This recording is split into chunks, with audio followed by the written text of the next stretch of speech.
We know Abdullah for a very long time because Abdullah already was a speaker at one of our PMI Kazakhstan conference. And just a couple of words about Abdullah. Abdullah is actually the CEO of PMO Global Institute.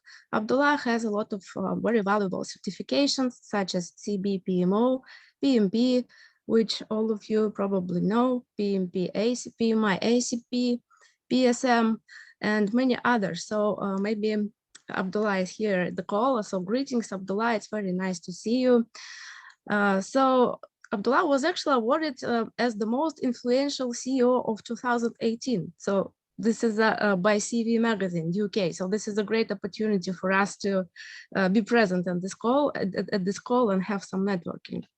Also, among our speakers for today, we have David Odici, who also like the master trainer for PMO Global Institute, and David will guide us through the PMO PMO framework, so we will see what is it actually.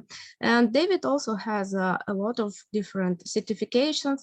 Apart from MBA degree, he also has CB PMO, PMO GI ATPI, PMP, PGMP, PFMP, PMI ACP, PMI RMP. David, you gathered all the certifications from PMI. That's a really great, a lot of work to do. So. And maybe David will tell some more about himself when he has this opportunity, because there is really a long list of certifications for David. And also David is a PMO Global Institute authorized training provider instructor. So David, we're really looking forward to listening to you tonight. Apart from Abdullah, Nurtila, and David, we do have Corinne O'Brien, who is the Vice President for Partnership for Europe and Latin America for PMO Global Institute.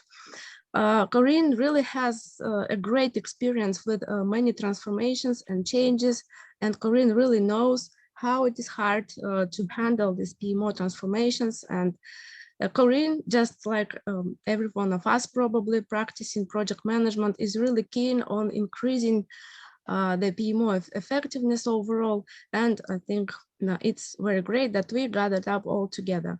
And also myself, the acting president of PMI Kazakhstan chapter.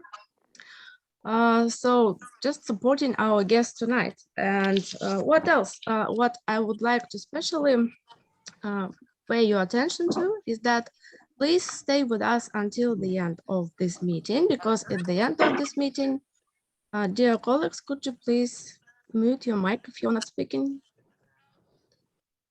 Leisan, thank you. So at the end of this meeting, we are going to have the raffle, or not the raffle, but more a quiz to draw some 5 full complete membership for PMO Global Institute. And this is such a great opportunity. For this quiz, you will have to take your smartphone with you, so do not put it away.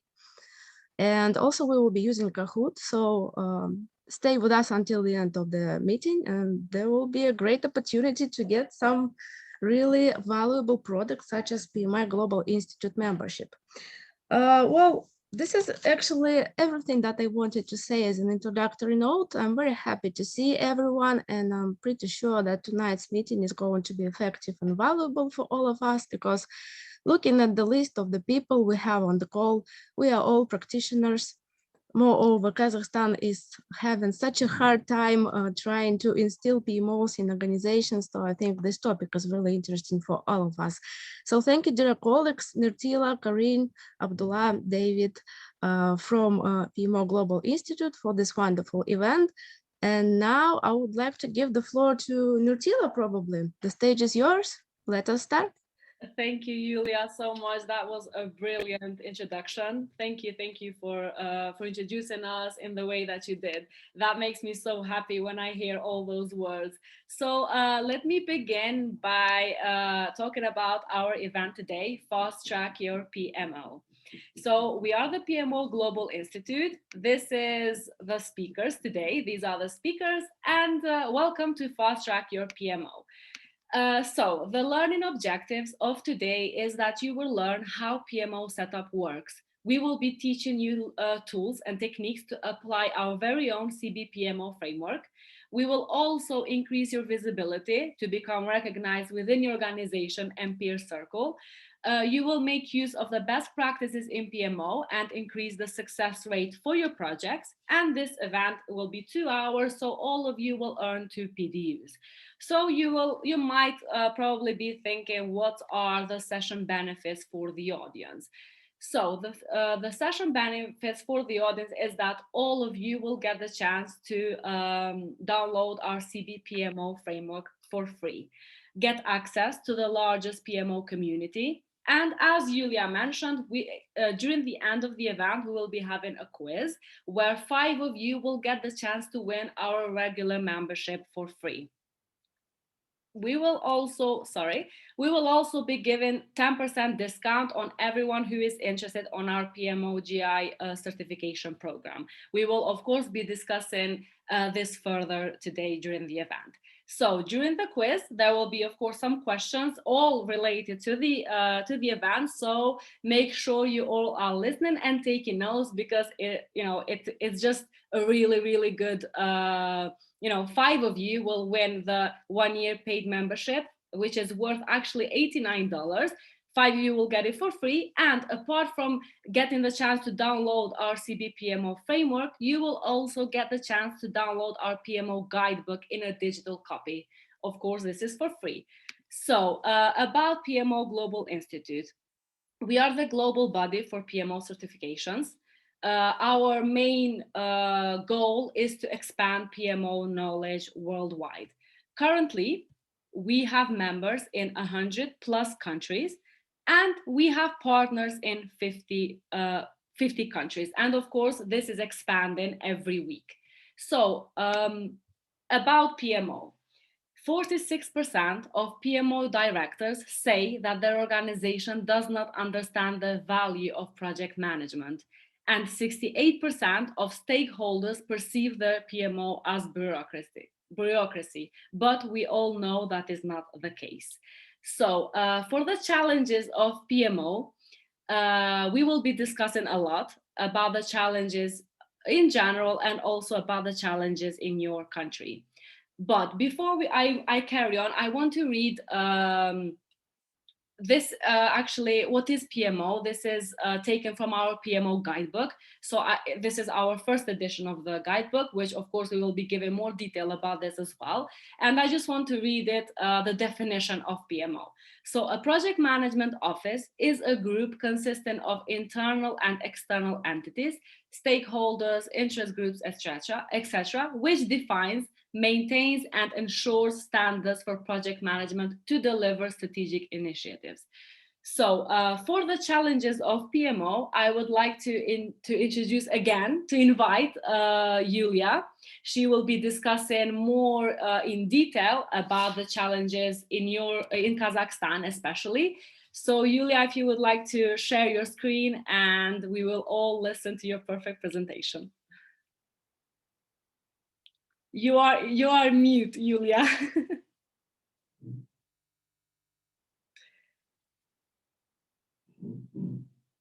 Okay, so we can see her screen. So am I unmuted? Yeah. Yes. Yeah, got it. So yeah, I just hope my presentation will be really nice and interesting, but just a couple of slides, because I wanted just to give an overview of the PMO challenges in Kazakhstan, because we do practice instilling PMO tools every day. So dear colleagues, could you please mute your mic if you are not speaking? Someone is talking over the phone. Okay. So yeah, exactly. Overall, the situation in the world with PMO is quite challenging as well, because a lot of PMO effectiveness really depends on... Sorry. Okay, sorry about that. Okay, yeah. So I'm back to track. Anyway, so overall, the situation in PMO in the world, of course, is challenging. It's challenging, and it much depends on the maturity of project management practices that are used in the company or in the country. So maybe for you, dear colleagues, it will be interesting what is the picture with PMO in Kazakhstan.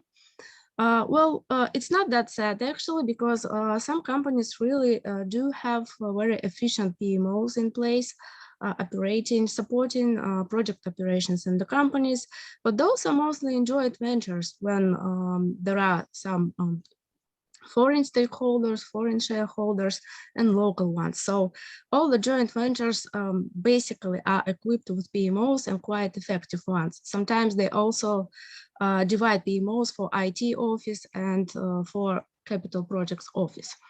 When it comes to some local companies of a large scale, national companies with some governmental share, they do attempt to implement the PMOs as well, because the awareness about PMO is quite high. So everyone knows that PMO will make their operations effective and their projects more effective, but still the struggle is real. So due to many things, such as cultural aspect, such as operational maturity and project management maturity, national companies really do struggle with implementing effective PMOs.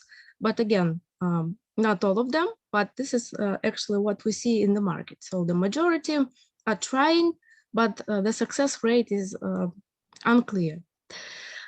Also, of course, implementation of PMO in Kazakhstan much depends on the maturity of project management overall, because overall, if we look at the market, we cannot say that project management in Kazakhstan is mature enough overall. So there is still a lot of work to do for us as project management practitioners, as PMI Kazakhstan chapter as well, to keep developing this project management skills and competency. So I think with this, the PMO efficiency will also rise, of course. And of course, just like any transformational project or change in the company, implementing PMO is always hard. So our people who work the workplaces every day do demonstrate a great resistance. I can say that from my own experience, because I'm a project management offices consultant, we do implement project management offices as well. And that's hard because you have to work with the great resistance of people. Everyone, the majority tries to work as they got used to. And this is quite normal. This is just a human factor, human nature to get used to their comfort zone. But of course, a lot of skills, a lot of competences is still to be developed. Here on the screen, you can see a couple of logos of companies that do have proven record of PMO operations, quite good one actually. And just a couple of words on my next slide about what are actually the challenges that are quite specific for our country.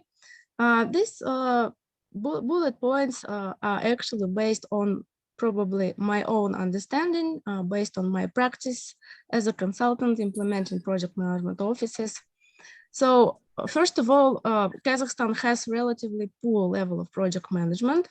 Please correct me if I am wrong, someone. Maybe some of our colleagues on the call are working for some really joint ventures and develop mature companies, but not all of us, of course. Also, like one of the main problems is, of course, lack of top management support. That's also quite common case of PMO failure and PMO inefficiency, because top management wants PMO, but they don't support it, don't support employees in taking this new behavior, following PMO practices and tools. So this is a problem. Also, just like everywhere in the world, we do see lack of experienced and qualified personnel. I think this is just a common problem that really impacts PMO implementation and PMO operation as well. Also, Kazakhstan is part of, I would say, post-Soviet Union culture. We are already quite far from any post-Soviet Union leadership practices, but we still have a lot of steps to do further to servant leadership. For example, when we suggest servant leadership as consultants to our clients, they are in big doubts that servant leadership will work at all. But of course, this is not for all of the companies. But again, the struggle is real. So we still have a lot of work to do towards flexibility of leadership styles among our managers and top managers in Kazakhstan. So situational leadership is a skill that we still have to master. Saying we, I mean Kazakhstan managers, project managers, PMO managers, top managers as well. And of course, I would say almost no change management in Kazakhstan companies. If, of course, not taking into account big companies that are already mature and they can afford a solid change management. So change management, in my understanding, is very needed for making PMO effective once it's established. So if there were a lot of more, at least, change management in our practice, in our usual practice, maybe we would be more successful in implementing PMOs. But this is actually the situation in Kazakhstan, and I'm pretty interested to know what's actually going on in the world. So Nurtila, up to you. Thank you, Yulia. That was a really good explanation of the challenges that you all face in Kazakhstan, and to get to know about your country as well, about how PMO is there. So so I will just go over. Let me just share my screen. Okay. So I just want to go over some challenges, like overall challenges worldwide about PMO. So I don't know if, sorry, I don't know if you have heard and if you are aware, but 75% of PMOs fail within their first 3 years. And of course, the reasons are all of the reasons that Yulia has stated and some of the reasons that I have mentioned here. So it's all about the value perceived as offering little or no value, lack of senior sponsorship. So Yulia was talking about that as well. Inexperienced PMOs, this comes for many reasons. Their strategic vision is not aligned. The sponsor does not realize the PMO benefits or values. PMOs are seen as project police instead of strategic partner to achieve organizational strategic vision, and low project success rate due to ill-fitting processes, bad tools, etc. Luckily, this has been changing these years. And of course, we are all, I think all of us here attending are to be thankful of this, because since we are attending, it means that we are interested in PMO. And I think that, of course, in the near future, in the coming months and years, is going to change a lot more. These are how does PMO benefits organizations. So these are some of the benefits that we, of course, we have aligned. Top-down strategic alignment in the PMO with the business. Just to read some, facilitates project completion, training, mentoring, coaching, knowledge transfer, provides organizational standards. So these are some of the examples. And of course, we are going to talk a lot more about, how does PMO benefits organization and the careers in PMO, which will come, during the next few minutes. So I want to invite our very, very best and our favorite CEO, Mr. Abdullah, to say a few words to all of attendants here. Oh, thank you. After Julia's presentation, really, compact presentation, is very difficult to talk, right? So first of all, big claps for Julia for a nice presentation, sharing the challenges in the PMO's world. And really happy to be back to the PMI Kazakhstan chapters event. I remember, I think I was invited to speak in one of your annual project management conference, and I talked about how artificial intelligence drives PMO, probably in 2019. And I really enjoyed the audience. So when I heard that, Natalie is organizing an event in Kazakhstan, I couldn't resist. I said, no, I must go and, greet the beautiful audience. And thank you very much. And a big round of applause for all the audience who have joined today. Thank you so much, everyone, for joining today. Right. So I'll be very brief. I'm going to be an audience today, because PMO is one of our favorite area. We have been working day and night to improve this, knowledge into this PMO space. A lot of research going on. So globally, PMO actually is a buzzword, but at the same time, this particular area has a lot of opportunities as well. So just to give you statistics that, we all know, there are statistics that, 60% PMO fails, 75% PMO fails, 80% PMO fails. And at the same time, then the question is, if the failure rate is so high, then why investing so much to improve this, right? And nowadays, if you look at all the organizations getting more mature. The more organization is getting mature, they are getting actually more interest to set up PMO. But unfortunately, PMOs are struggling, and this is they're struggling from many fronts. Number one, there is not a structured nice guidebook, like PMI has a good nice very nice PM guidebook, PM book. So we initiated and we launched a very nice PMO guidebook. I can actually show you this book. So this is one. This is a PMO guidebook, actually like 450 plus pages guidebook.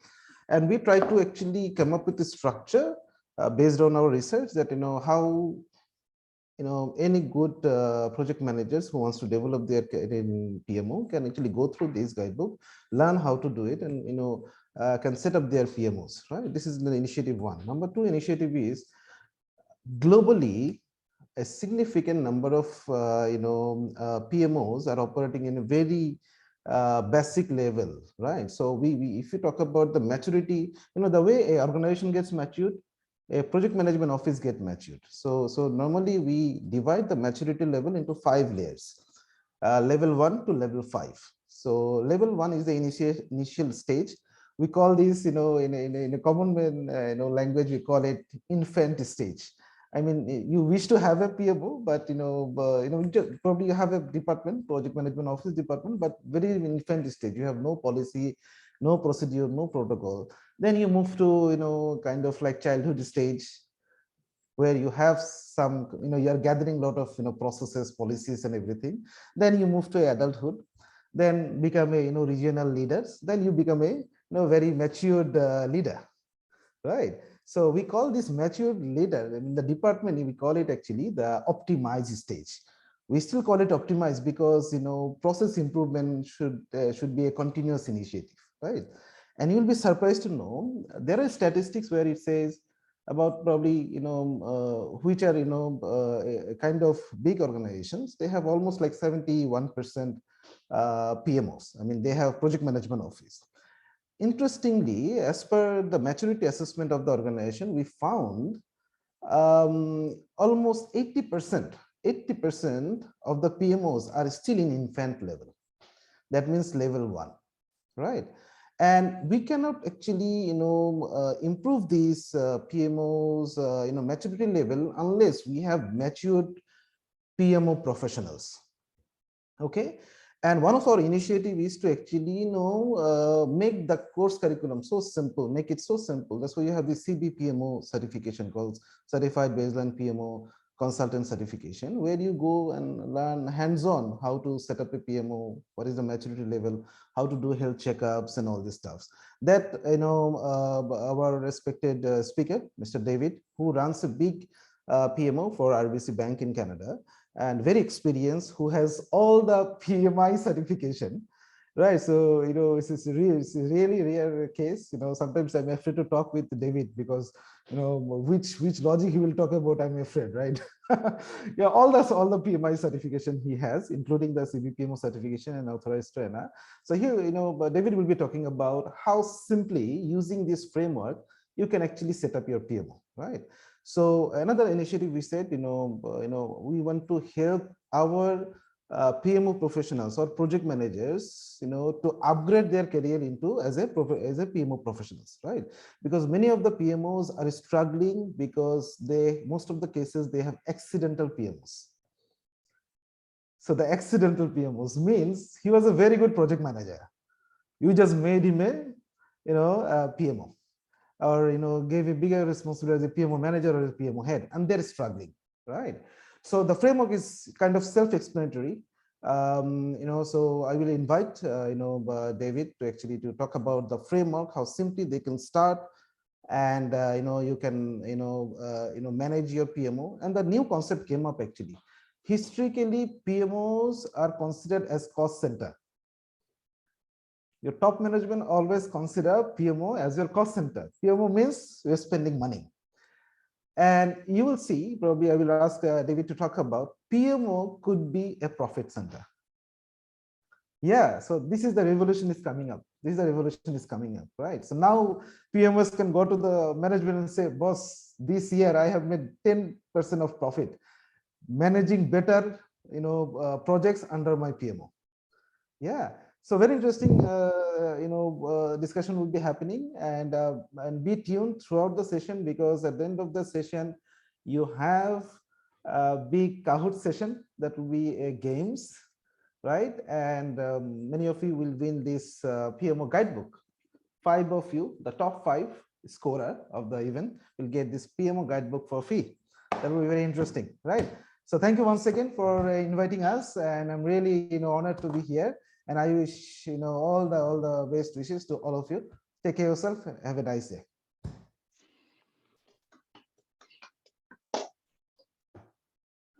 Thank you. Thank you, Abdullah. Thank you. So I would like to invite David to discuss about our CBPMO framework. Hello, good morning, everyone. Let me just share my screen and do a quick intro.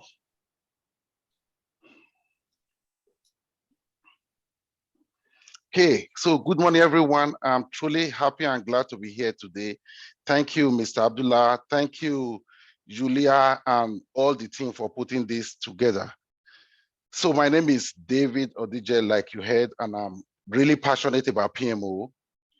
I have been in search looking for information around PMO all across the world for so many years until I came in contact with PMO Global Institute. I am going to spend some time, go through a short presentation, go through the framework, then I will take your questions at the end. Please, if you are not speaking, if you can go on mute, it will really be helpful so that everybody can hear me. Thank you so much.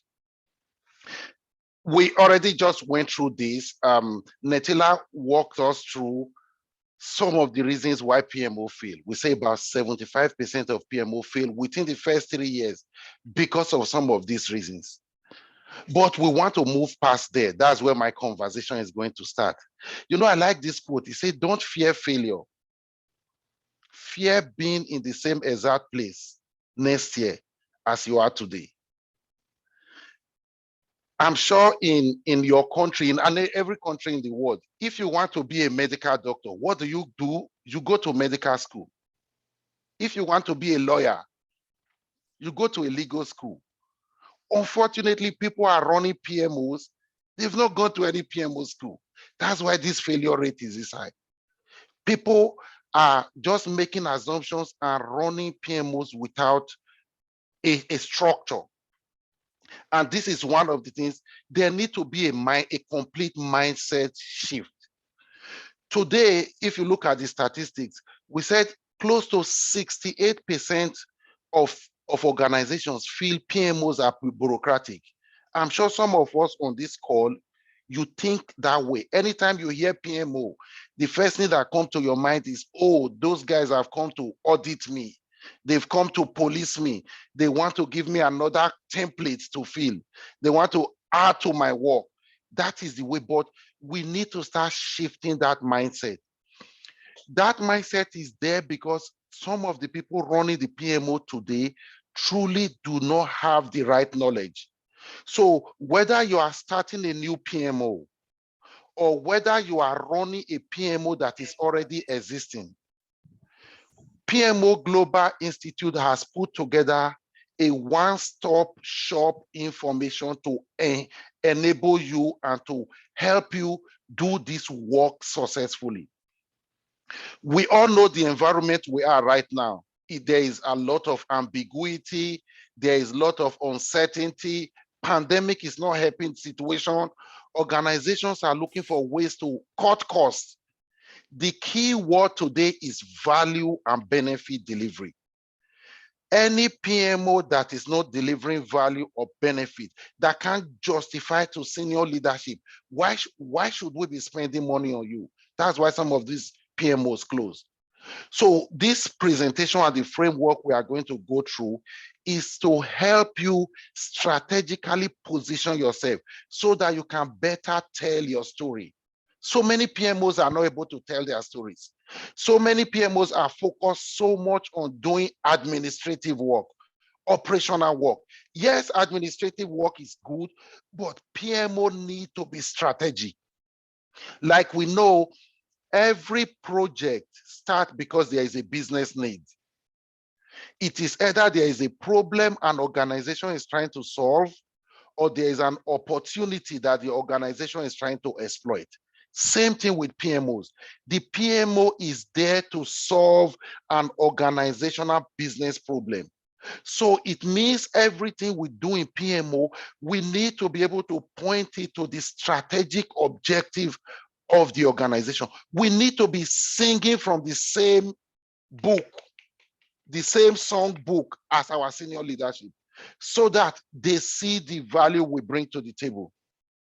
Like I said, things are changing. Most organizations before today, PMO support waterfall, which we call predictive, which we call plan-driven approach type of project, where it's a 12-month project. We plan everything out from day one, and we do our initiating, we do our planning, we do our executing, we are supporting these projects until 12 months later, we deliver our result, which we call value. You and I know things are changing. Agile is the new word.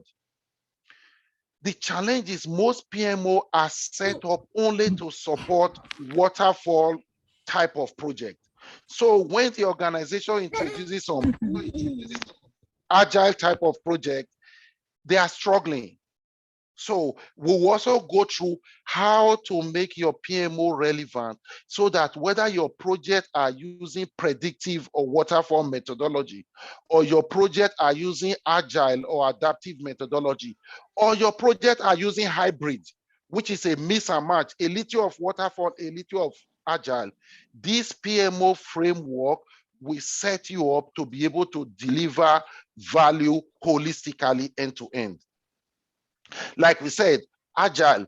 And when we talk about agile, the first question some people will tell you, I work in construction, I work in automobile, I work in a sector where I can't use agile, everything is so regimented.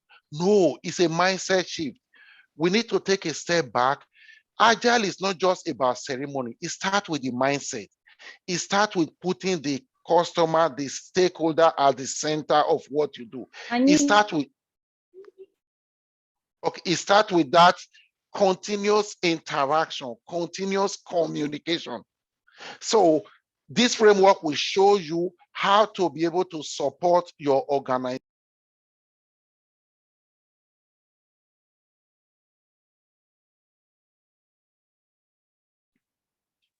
David?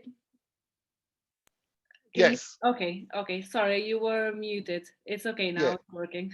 Okay, thank you. Okay, so the framework, the PMO Global Institute framework, we set you up and show you how you can support projects in the organization, irrespective of the methodology that you are using. So let's get into the framework. First, Mr. Abdullah talked about this.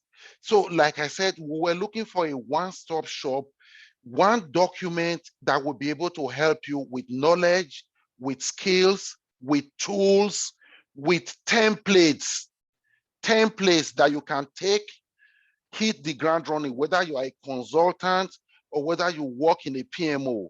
The PMO guidebook is a rich one-stop shop information that will support you irrespective of what you are doing. So the PMO Global Institute has put together a framework. This framework is divided into 4 parts. We have the foundational layer, we have the executable layer, the supporting layer, and the leadership layer.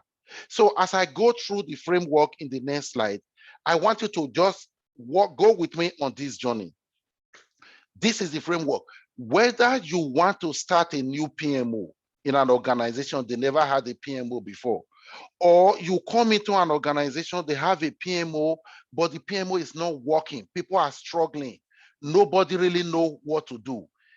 This framework is going to help you. Like I said, the starting point right on top is what we call the business objective. Every organization should have an objective.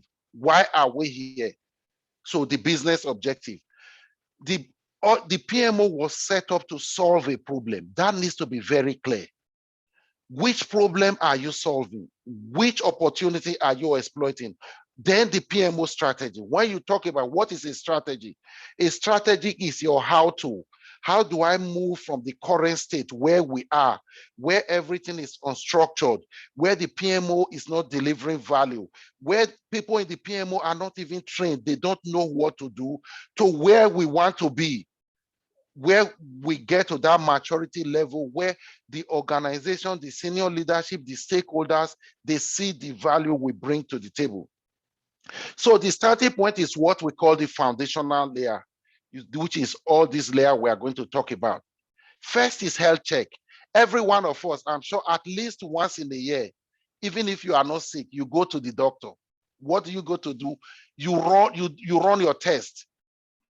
You run the test, or if you go meet a doctor, you say, doctor, I'm not sleeping well at night. They don't just pump medication. Okay, take this medication. No, they send you to run some tests. I want to see what is the underlying problem. That I have a headache or I can't sleep is symptom, but what is the root cause? That's why the doctor will send you to go do some blood work. I want to see your sugar level. I want to see your cholesterol level. I want to see everything so that they know the right medication. Same thing in PMOs. When PMOs, guys, can we go on mute, please? Thank you. If you are not speaking, thank you so much. When PMOs you come into a new PMO, the first thing is to do a health check. You ask the right question. And the good thing is the PMO guidebook has list of questions that can get you going. So we've set you up already for success. You take those questions to an organization, asking those questions, you are able to know the root cause. This is where they are. This is what we call the current state analysis. You want to understand where the PMO is. Then after that, you move on to maturity assessment. Like Mr. Abdullah said, there are 5 levels of maturity assessment. Some PMOs that are there, things are unstructured, no complete processes, no standardization. They are the lowest level. We call that level 1. So we've clearly defined the 5 level. So based on the questions you've asked, you are able to figure out, okay, this organization today is in level 1. The question is, where do you want this organization to move to? Maybe we want this organization to move to level 2 in maturity or level 3, and you also put a timeline. Next, you define PMO functions. You know, there is a quote, it said, when you don't know, okay, some of us still need to go on mute, please. When you don't know where you are going, any road will lead you there. First, what are you known for? And that is the challenge most PMO. You can't save the world, you can't do everything. Every PMO should have what we call a service catalog. This is what we do. For example, we support strategic planning. We support senior leadership in prioritization, because every organization have limited resources. So PMO needs to work with senior leadership to figure out which project, which initiative do we need to support that will take us to our destination. We support senior leadership in tracking value and management. Things like we support delivery, project delivery, program delivery. We support standardization. And so these are, PMOs need to define that service catalog that says, these are the 10 things, these are the 20 things we do. We provide a community of practice where PMO practitioners, project managers, business analysts can come and learn and grow. We provide coaching and mentoring. So that needs to be clearly defined so that at every point in time, the PMO can say, this is what we are known for. Because today, so many PMO do not have a service catalog. So they don't, and when senior leadership can say, this is what you do, They see you as you are not necessary. That's why you see in 3 years, about 75% of PMOs are closed. After you've defined your function, you move on to your roadmap. What is a roadmap? A roadmap is a graphical, it's a visual picture of how you want to move from where you are to where you want to be, say in 6 months, say in 1 year or in 2 years, with key milestones. What are milestones? Milestones are important points along the journey, of course, with zero duration. I say, okay, in 2 years, we want to move this PMO from where we are level 1 in maturity to level 3 in maturity.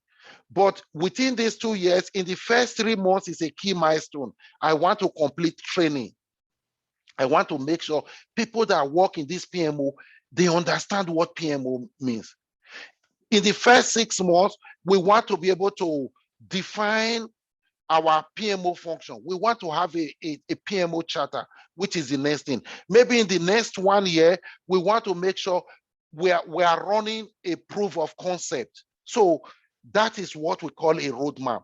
And this roadmap shows where you are, how you are going to get to where your destination, and key important points that your senior leadership will agree to.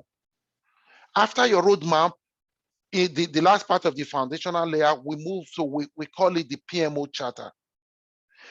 For most of us that are project managers, we know what a project charter is. Same thing, we have a PMO charter. In project management, we will tell you your project charter is your authorization document. It is that document that gives the project manager the authority to use the resources of the organization to execute the project. The project charter identifies the project manager, identifies the authority level of the project manager, contains high-level information about expectations on the project. The project charter also contains what we call acceptance criteria. This is what success look like. Same thing in our PMO charter. A PMO needs to have a charter, and by the way, the project charter is approved by the project sponsor or the sponsoring organization. A PMO also needs to have a charter that authorizes it, that clearly says, this is what we expect you to do, signed off by a senior executive, maybe one of the C-suite leadership. Why is it important? The approval from a leadership says, we are committed to this. We will support you, because to develop this, there is cost involved. We will put our money to support you. And why, another reason why you need a senior leadership approval of your PMO charter is there will be times conversations are happening where the PMO is not, only at the senior leadership. You need a leader who will be able to protect and shield the PMO from external interference. Most PMOs are closed because there is nobody speaking for the PMO in the senior leadership. That is why every PMO needs to have a PMO sponsor, an executive leadership that believes in the PMO, that believes that is committed to the PMO, that puts their signature on that PMO charter that supports the PMO throughout the journey. Next, once you have the charter signed off, it means we are good to go. Remember, just the same way in the project management, your project charter must be signed off before the project manager, you start executing on the project. Same thing, we expect, whether it's a new PMO, we expect the PMO charter to be signed off. Whether it's an existing PMO that nothing works, now you are brought in there, you need to create a charter to get commitment from senior leadership for that they are going to support the PMO. After that, you move on to the next phase, which is this. Think of developing, we call it 2PGs. What is 2PG? Policies, procedures, governance. You need your policies, that high-level statement that says, this is how we do things in our organization, in this PMO. You need procedures. I need procedures around how do you do change management? How do we manage change requests? How do we manage risk? How do we manage issues? How do we manage resources? You need procedures around all of these. And of course, governance, decision making. It depends on the complexity of the project. The PMO needs to be able to say, okay, based on this project, this is the type of decision we expect. Based on the complexity of this project, this is what we expect. Something also very good from the PMO Global Institute framework is when you've done these great things, you have your PMO charter, you've developed your 2PGs, your policies, your procedures, your governance. We strongly recommend you don't start throughout the organization. Do a proof of concept. Take a couple of projects, or maybe take one department. Everything we've put together, let us test it out. Think of this as test and learn. It's like an experimentation. Doing a proof of concept, taking just a department or a few projects to experiment on this gives you a couple of advantages. One, it gives you ability to quickly pivot. It gives you ability to incorporate changes. This is thinking in an agile format right now. Agile, we want to be adaptive. We want to be incremental in our development. Quickly, so as we do our proof of concept, we are getting feedback from the few projects, we are making changes, we are tweaking things. At the end of the proof of concept, now you are ready to save the world and scale it all across your organization. But the important thing, our driver in all of this is value and benefit delivery. It's not about activities, it's about outcome, the value you are delivering to your stakeholder. Then, of course, you define your PMO KPIs, your metrics, your key performance indicators, your OKRs. They said whatever you cannot measure, you cannot manage. So you need to be able to clearly define KPIs, and this will help you tell your stories to your senior leadership. You have a baseline. Before we started this PMO, or before we revamped this PMO, 75% of the projects were going late. 75% of projects in this organization finish over budget. They finish behind schedule. That is your baseline. But since we started this PMO 6 months down the road, we've been able to drastically reduce it that 90% of our projects finish on time, on budget. These are KPIs. This is how you tell your story to senior leadership so that they see the value you bring to the table. Then define roles and competencies. Like I said, if you want to be a medical doctor, you go to a medical school. Unfortunately, people are running our PMOs that do not have the skills and the competencies. That's why PMOs struggle. So you need to define the structure of the PMO. Now we are revamping the PMO. Who do we need in this PMO? And what is the skill set? What is the knowledge they need to have? The good news is PMO Global Institute is a one-stop shop, and I'll talk about it shortly. We have put together a certification that in a short period of time, we are able to equip you with the knowledge, with the skills, with the competencies to go into PMO and deliver value. We also support you with the right templates, with the right tools, with the right techniques, and we also guide you on what is happening. We talk about concepts like agile PMO, concept like AI-driven artificial intelligence PMO, concept like digital PMO. You may be working in an organization where leadership want to be able to access PMO data anytime, anywhere, any place, irrespective of their tablet, whether they are using a laptop or an iPad or their phone, they want to be able to access it. That's what we call digital PMO. This CB PMO consultant certification will also give you knowledge on how to have those set up. Then, of course, evaluating PMO return on investment. Like I said, every rational organization want to see return on their investment because organizations have limited resources. Organizations want to put their limited resources, dollar, the human resource, in an initiative that will give them the highest return. Your benefit must outweigh the cost. Otherwise, there is no need of having the PMO. So we will also show you when you go through this course how to be able to evaluate the PMO return on investment so that you can show and demonstrate to your leadership the value you bring to the table. Of course, we have this supporting layer. As we do all of this, the concept of continuous improvement, Kaizen is the word, continuous improvement. You plan, you do, you study, you act. You have to keep improving. They say the day you stop improving, you start to die. So if you don't want to die, you have to keep thinking, there must be a better way of doing what I'm doing. Keep pushing the envelope, keep pushing the dial. So in terms of the supporting layer, you think of your different artifacts. We talked about standardization. You want to ensure you have 50 projects in the organization. Imagine an organization that have 50 different projects managed by 50 different project managers.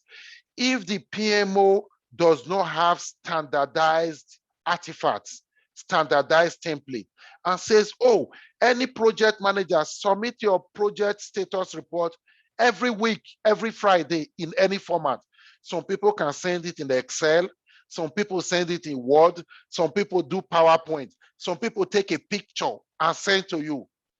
Imagine the crisis and the chaos trying to aggregate them.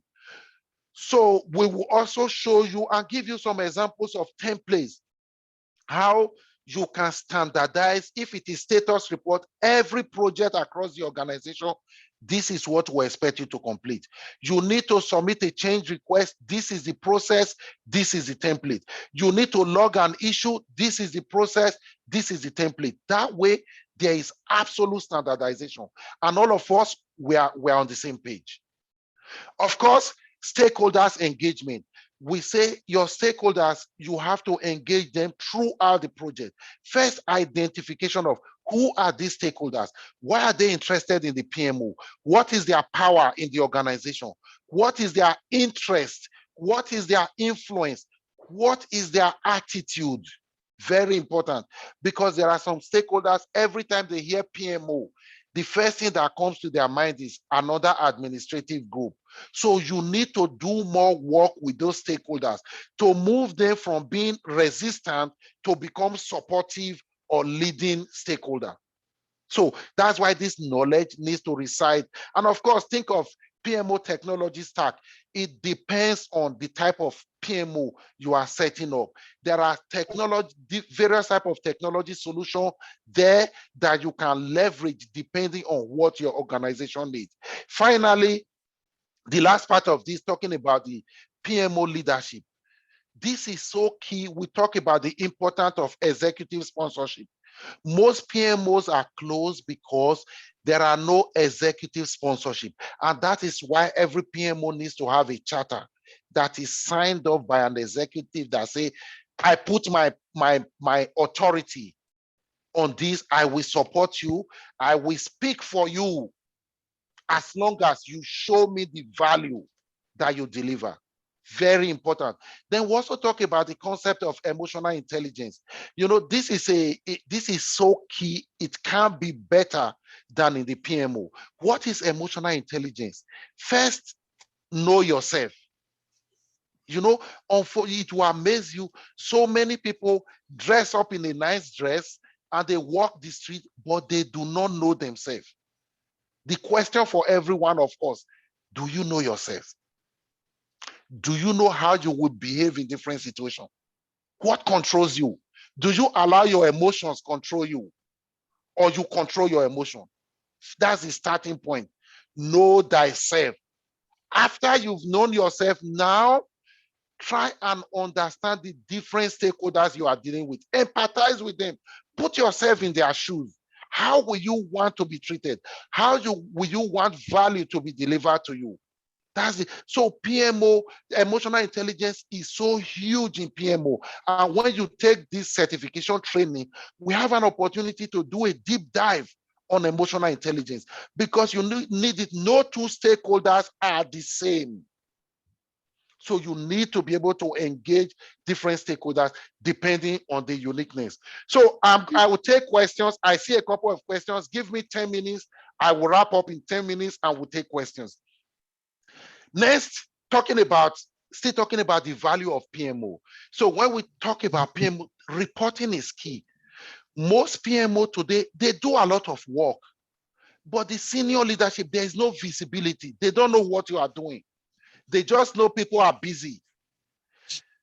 I'm sure we know the concept of when we talk about executive report, they call it executive summary. Some people call it a dashboard.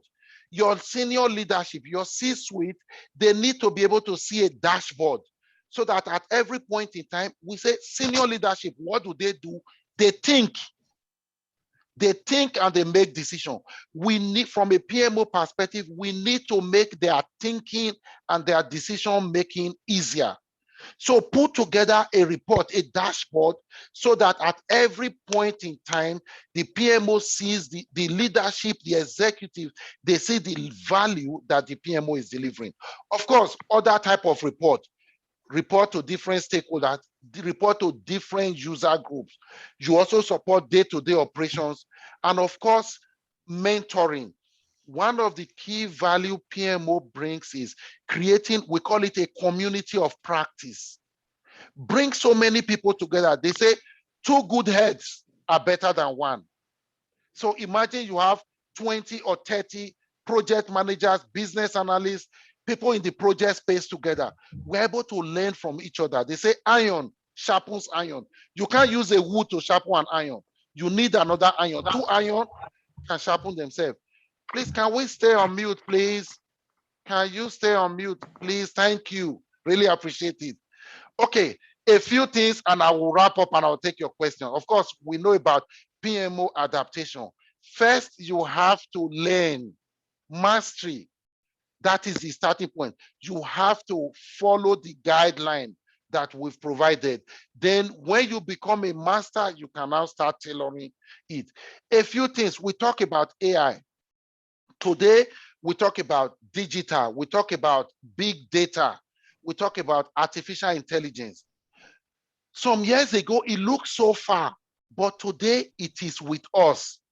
AI is disrupting everything we do in project management. And it's also disrupting what we do in PMOs. This was a PMI study that shows that about 60% of innovators, they understand how AI is impacting our businesses. In the same way, about 81% of project managers said their organization is already being impacted by AI. So you can't stay behind.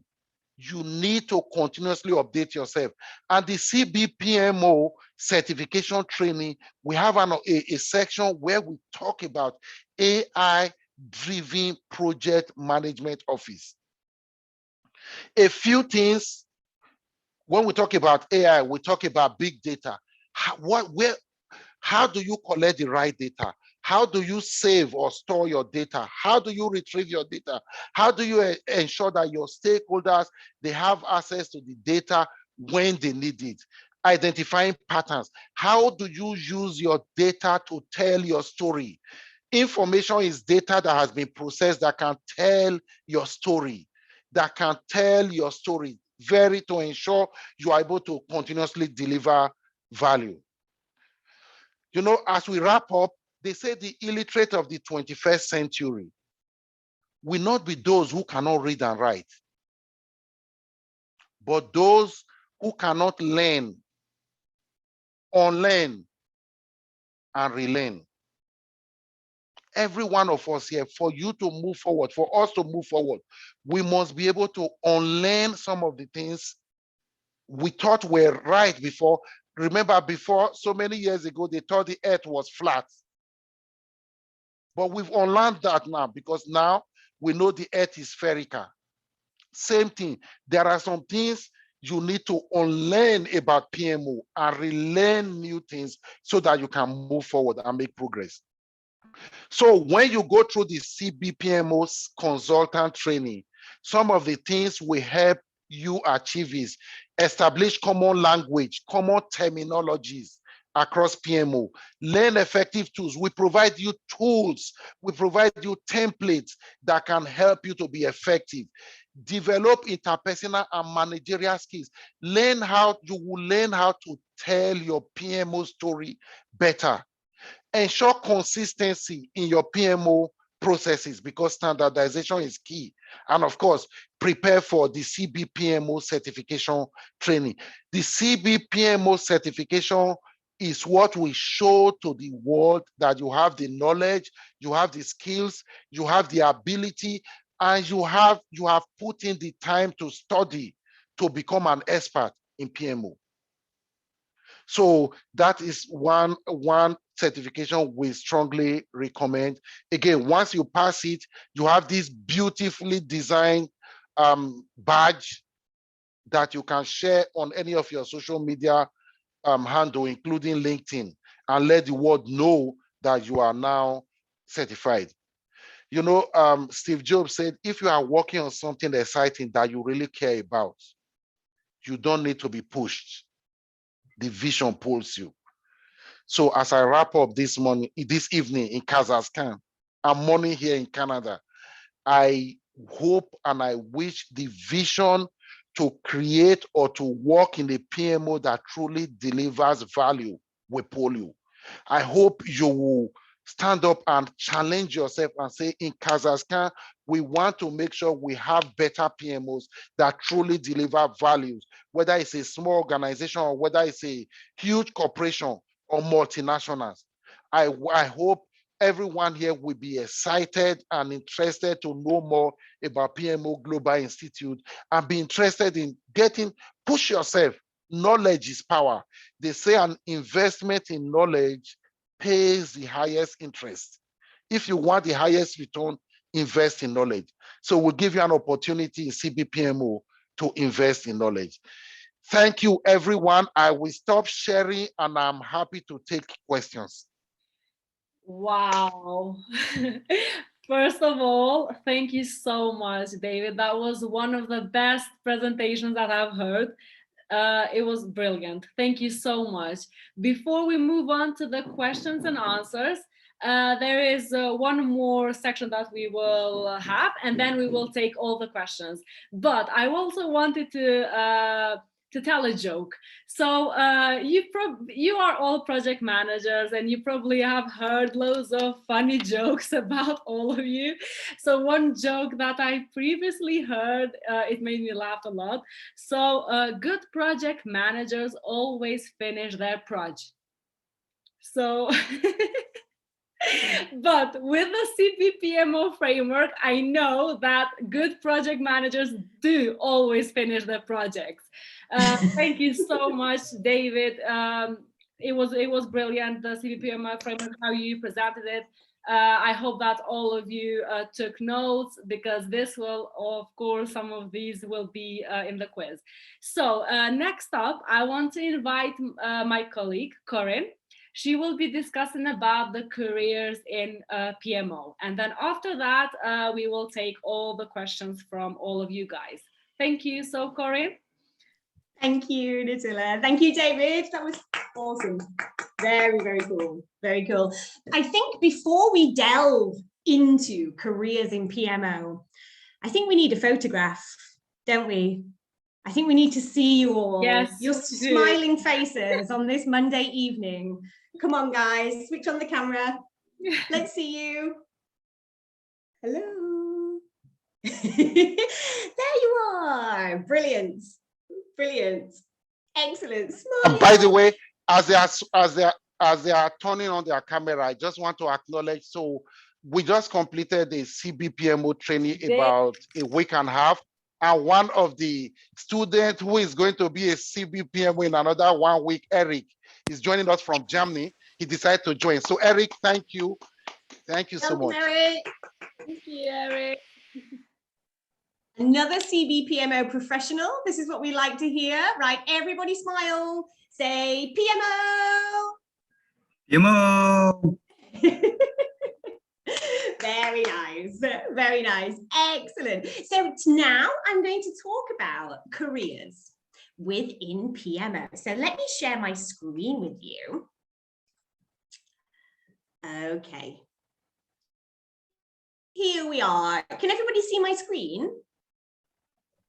Yes, not yet actually. No, I've lost you guys. 1 second. Excuse me. Okay, here we go. So, where's the share gone? Apologies, guys. Right, okay. There we go. That's better. That's better. So, when you think about a career in PMO, is it worth it? Is it worth a career? Is it worth the study? Is it worth the experience? Well, I think the quick, simple answer is yes, of course it is. I mean, as a project manager, a PMO gives you an amazing opportunity to develop your skills and evolve, you know, into the best project manager you can be. When you are working within a large PMO, there are multiple departments, multiple teams, and they all require risk management, issue management, change management, as Julia was saying earlier. And it gives you this fantastic opportunity to develop these skills. As we said multiple times, PMOs are seen as bureaucracy. So you've got your PMO lead sitting in his or her ivory tower, dishing out governance and rules. But we all know that a successful PMO, it actually accelerates time to market and it satisfies the sponsors quickly. This is one of the purposes of a PMO. There are a few different roles within a PMO. Let's have a look at a few here. So, of course, you have your PMO staff. You have your trainers and your coaches, such as David here. You have PMO officers, PMO managers, PMO directors, and PMO sponsors. I want to know, out of everybody here, who is working in a PMO at the moment? Can you type in PMO in the chat box, please? Let's see how many PMOs we have here today. PMO in the chat box. Maybe you're not working in it now, but you have done in the past.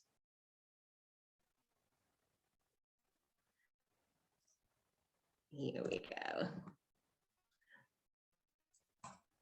There's loads of you. There's loads of you. Excellent, excellent. As Julia was saying, you know, PMOs are very important in Kazakhstan, and they are, you know, globally. This is the future of multiple teams. So, out of you guys, who would like to share your experience of working within a PMO? Please type in me in the chat box. Come on, be brave. Who wants to tell us about their experience in PMOs? Yes, Notable.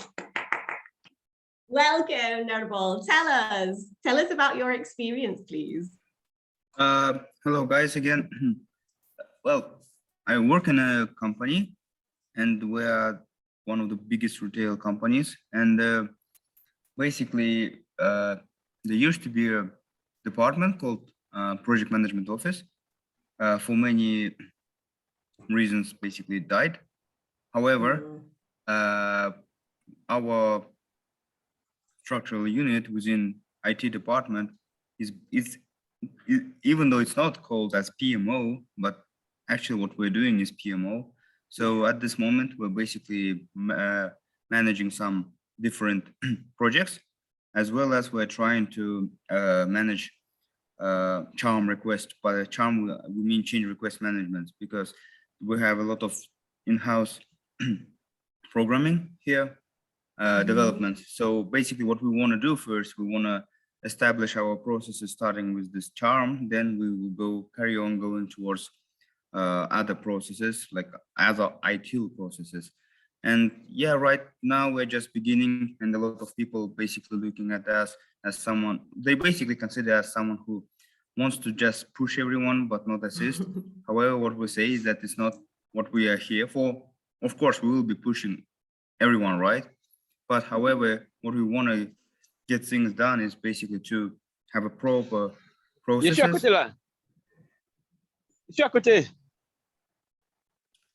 Excuse me, dear colleagues, if could you mute your mics, please, if not speaking? Thank you. So basically, it's a challenging thing. And previously, I worked in other many companies. For example, when I worked for an oil transportation company, basically, even though it was called IT department, but we were like project managers.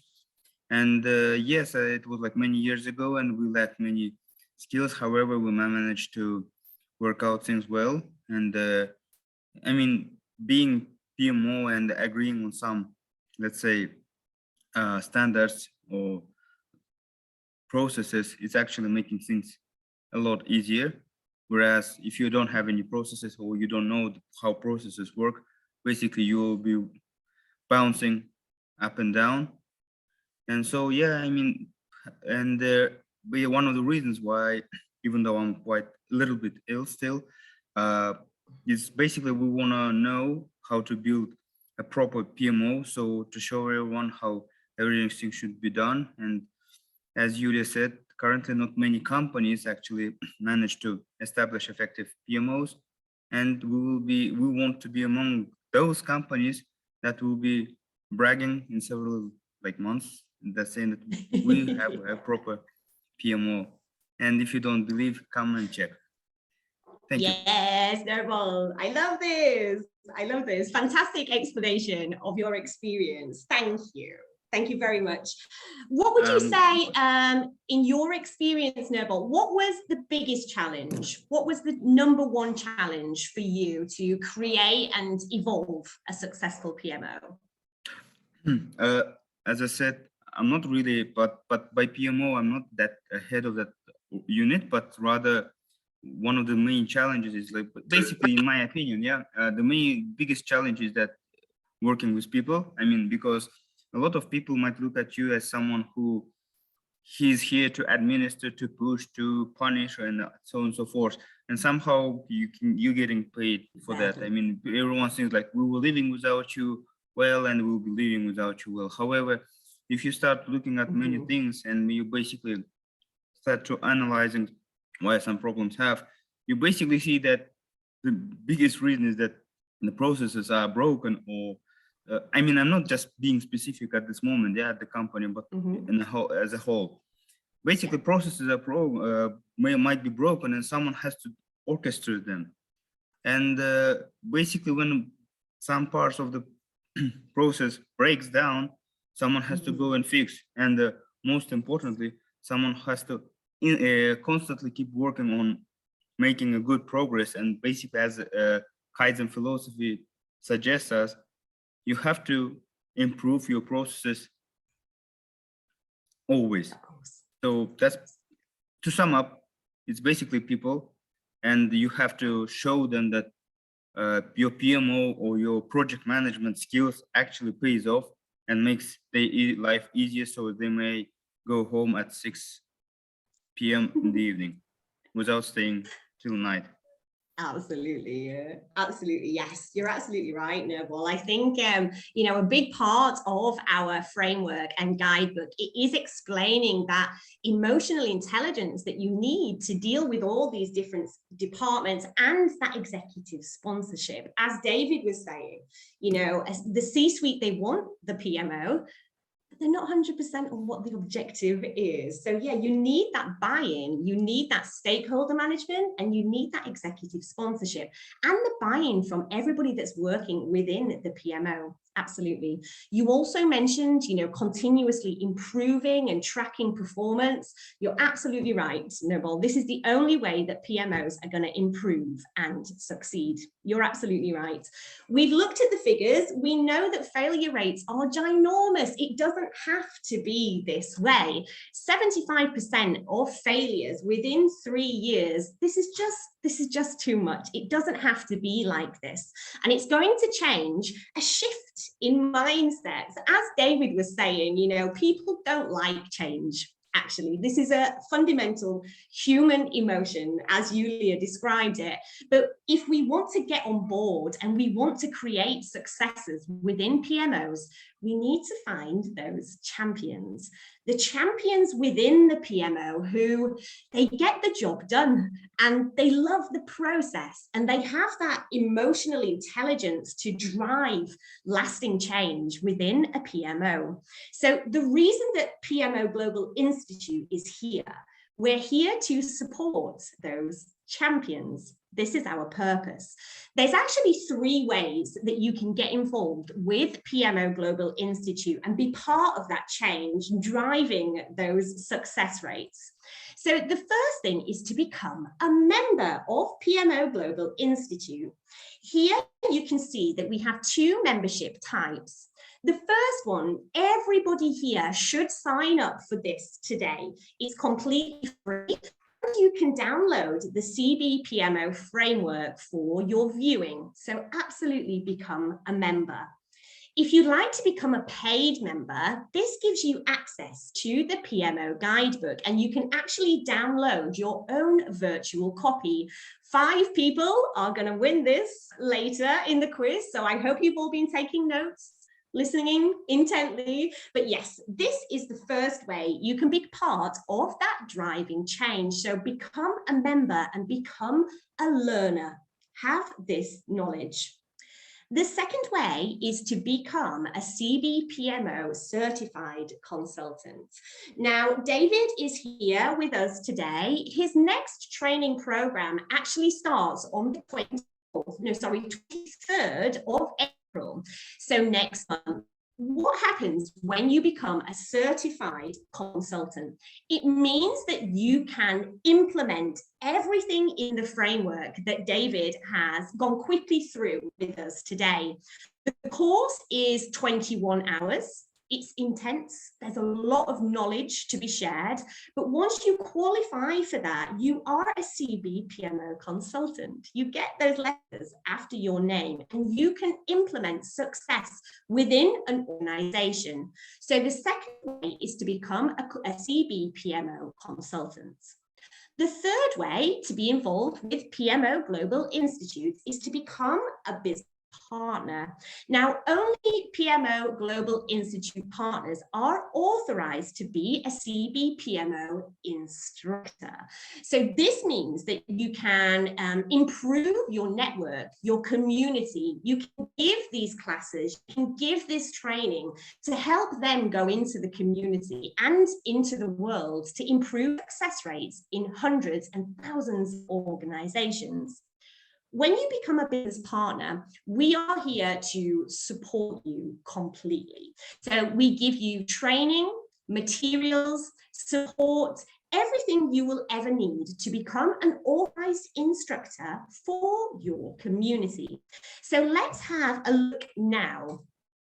Let me just stop sharing here. I'd like you all to sign up here as a member of PMO Global Institute. Just pop this in the box here. So here you go, guys. And this is completely free, as I said, and it gives you accessibility to the CBPMO framework. You'll also be receiving knowledge, newsletters, and you become part of the largest PMO community on the planet. So everybody now, can you just go to the link, please? Pop your details in there and become part of the biggest community of PMOs in the world. Okay, fantastic. So now let's go back to Natilla. I think we have some a few questions to answer. Yes, thank you, Corinne. That was a really good presentation. And of course, you shared loads of information on the careers in PMO. So I think that was really helpful. So now we will carry on with the questions. We have a few more minutes before we carry on with the quiz. So I am going to read the first question that came from Adia. I'm sorry if I'm saying your names wrong. I'm really bad with pronunciations. So does it mean that PMO should be organized only in well-developed, mature organization? It will succeed it easily. So who would like to answer this question first? David, go ahead. I'm happy to start. So very good question. So when we say PMO, so I need us to take a step back. If it's a huge organization, I have worked in a PMO that had over 250 people as part of that PMO. Also know that if it's a small organization, one person, just one person that understands this framework, this organization is only 25 or 30 employees. One person can play the role of a PMO. So don't only think it has to be like Shell with millions of people, hundreds of thousands. So that's one. You can implement PMO from the simplest organization to the biggest organization. The important thing is not, again, it's not the activity, is the outcome. What is the value? What is the benefit that you are delivering to the organization? So to answer the question, PMO can be, you can start it in a small organization that is unstructured. You help them bring structure. That's what you bring. Remember, think of three big things from a high level a PMO should be doing. One is standardization. So that organization, they are everywhere. You help them bring standardization. Two, you support delivery, project execution. Three, you also support the organization's strategic objective. You support leadership with strategic planning, benefit tracking, benefit management, prioritization. So when you do all this, you make yourself very relevant. So Mr. Abdullah, you want to add some things to it? Perfect, David, please carry on. Thank you, David. So I'm going to read the next question. This is from Sultan Asipov. Do you have a global metric that shows how application of PMO guide increases the success rate? So David, I think these questions were during your part, so you can answer again. You are muted. Mr. Abdullah, do you want to share any global information before I add to it?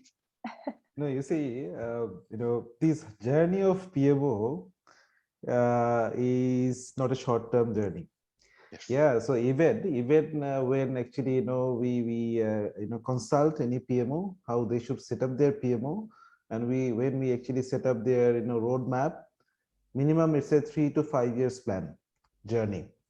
So there is a research going on under PMO Global Institute on short-term, in the PMO roadmap, actually, you define that in phase 1, like in next 1 year, what you want to achieve, next 2 years, what you want to achieve, the next 3 years, what you want to achieve, right? So hopefully, end of this year, there will be a research report published based on the PMOs who are actually using this framework as well as the guideline. What is their performance level? Keep in touch, since if you become the member of the PMO Global Institute as an associate member, do subscribe to the newsletter. Hopefully you'll get these reports probably the last quarter of the year. Thank you. Thank you. David, did you want to add anything, or should I read the next question? No, let's move to the next question. Okay. Thank you. Okay, so everyone, if you have other questions, please write them down in the chat box and we will read them and answer of course, your questions. So in the meantime, I will read Nurbol's question. Can a PMO be organized immature in terms of processes, immature companies? In other words, can it drive a company to a higher level of maturity? Absolutely. Absolutely. However, the person that is leading the PMO needs to have the right knowledge. Remember, if you are in a car, you just start driving, no destination. Yes, you are driving, but you are not going anywhere because you don't have a destination. So the knowledge needs to be in the PMO for you to be able to add value. So the person that has a question, absolutely. If you follow the CBPMO framework, you will be able to help any organization, whether it's a small organization, whether it's a mature organization, you will be able to help them truly deliver the value. But the person leading the work needs to have the right knowledge. And since I'm talking about this, I know Corinne just talked about the next CBPMO training. It's starting April the 23rd. So you need to reach out to us. This is an opportunity for you to learn so that you become a pace setter in your country and just help as we. Again, there's a lot of opportunity. There's a huge gap in the PMO space. So we need so many practitioners, so many experts to start coming to this space so that as a team, we can start changing the narrative so that people no longer see PMO as bureaucracy. People see us as truly delivering value. I think Julia has a question. Your hand is up. We have to take the president's question. Thank you, David. That was a nice answer. And my question was actually probably to you or to Abdullah. So what country is the leader in holding the certifications of PMO Global Institute as of now? Or is it confidential? So I didn't understand the question. Come again, please. So the question was, which country is the leader in holding certifications of PMO Global Institute as of now? Oh, it is from the US. The original company is in the US, and we have the regional offices in different places. Yeah, so yes. So I think, Mr. Abdullah, his question, like PMP, like PGMP, every time people say, okay, there are 1,000 PGMPs, 500 is in the US, 300 is in Saudi Arabia. Which country is leading in terms of CBPMO certification? Which country is number one? I believe it should be the US. I think so, but I think from US first, Middle East and Africa is coming up very fast. Yeah, first one is North America, then actually the African territories, then the Middle East, going very fast actually. Very good. Okay, thank you, got it. Okay, so we have 2 more questions before we move on with the quiz. So, sorry, 3 more questions because Nurmal is asking another question. So let me start with Adia. Could we ask global PMO for training to Kazakhstan organizations after getting membership? Absolutely. So this training, the CBPMO training, the one, of course, we have planned April the 23rd is individuals. But if there are organizations, the PMO Global Institute, yes, we also work with the organization, work with your time, work with your availability to provide a customized training for your employees and also support your employees to pass the CBPMO certification. So yes, just reach out to us, we will make it work. So that's very possible.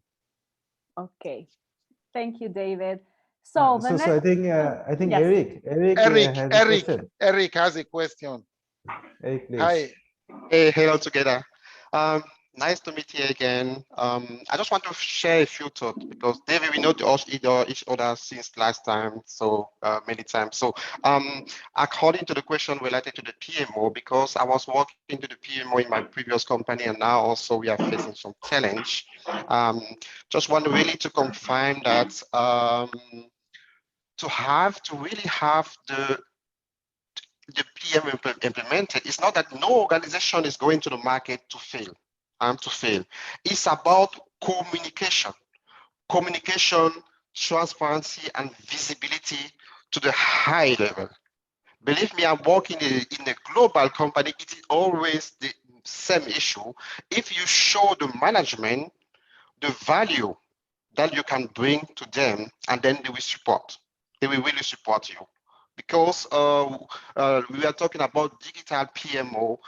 Last year we implement for $1 million a digital PMO just to make sure that you can see in all countries around the world the same status of the project. Any C level can see at the time the status, and that is very, very important. That is why coming back to the PMO, the challenge is to be able, that's why this certification is so important, because believe me, that's the first time that I see a guidelines, a checklist, how to do that, because people were starting from the scratch, from nothing, not ever doing what is PMO, and then see they're working for PMO. And that's the reason why I've done this certification, and I'm really appreciate that. I say, oh, just I have to say thank you to this, because it's really the value. I saw the value of that, something that you learn that make that really that you can implement in your work. Okay, thank you. That's just what I wanted to say.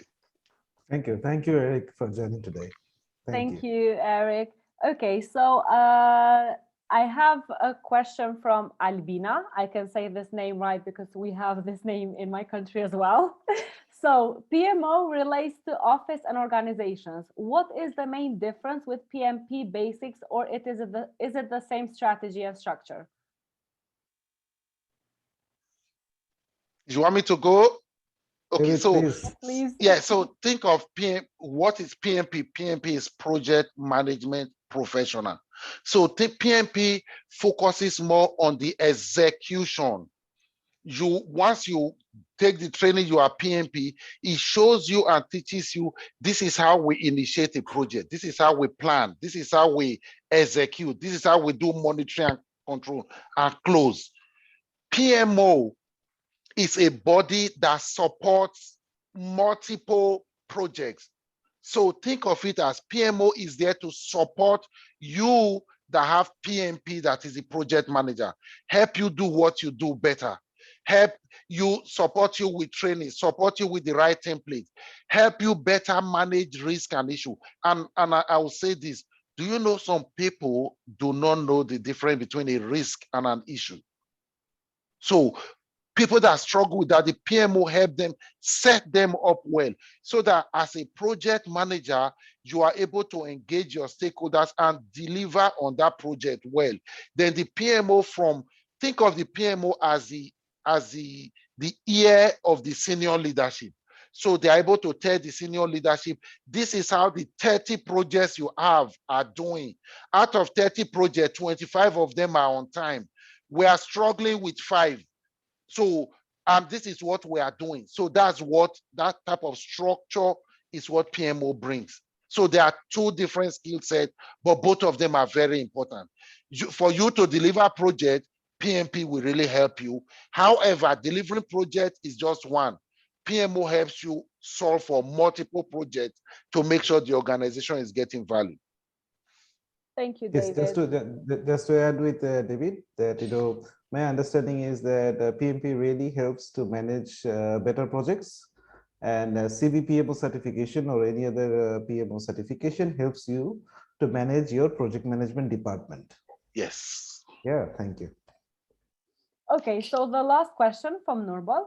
I think, he said, I saw a brochure from PMI which suggests that PMP certified PMs get higher salaries than those who do not have that certification. What about PMO certificate holders? Absolutely, absolutely.